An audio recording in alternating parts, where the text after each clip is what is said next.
it's Jenny and welcome back to my kitchen. So today I wanted to share with you a classic. This apple pie is simple to make, it's sweet and flavorful. It's definitely one of my favorites, especially with the upcoming holiday season. You have to try this one out, so let's get started.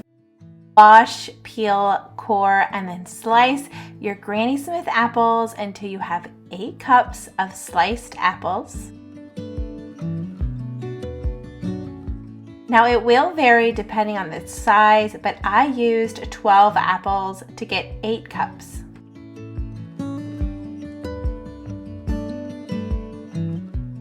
Add all your sliced apples to a large mixing bowl and then add in 2 tablespoons of lemon juice.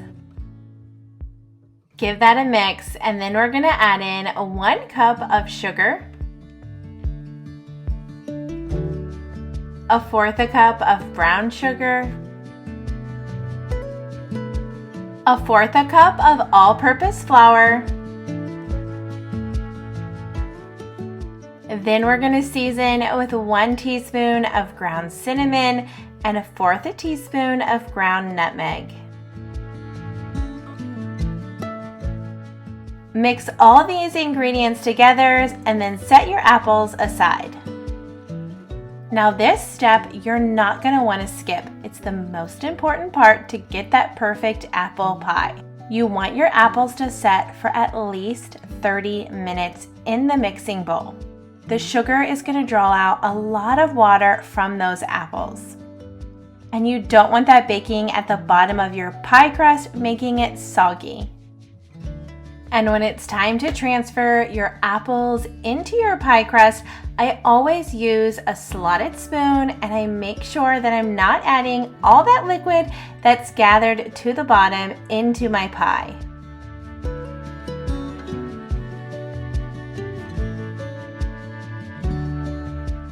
Now here is a look at the bottom of my mixing bowl after I've added all of my apples to my pie crust. Now if you would have dumped these apples into your pie crust before letting them sit, all of this would have come out during baking and would have been pooling at the bottom of your pie. Now I'm adding the second half of my pie crust to the top of my pie.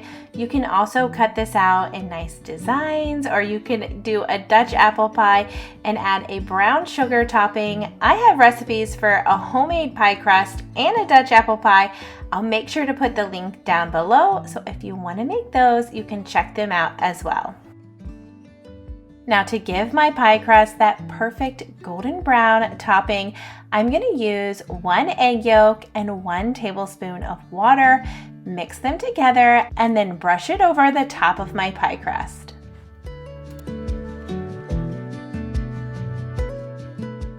Then you want to make some slices on the top of your crust. I use a butter knife to make 4 slices across the tops, almost in the shape of an X, but without the middles touching each other.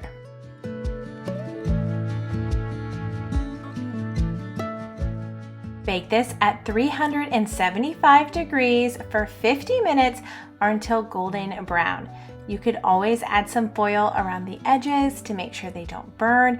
I also like to add a large sheet pan underneath my pie just in case there's any dripping.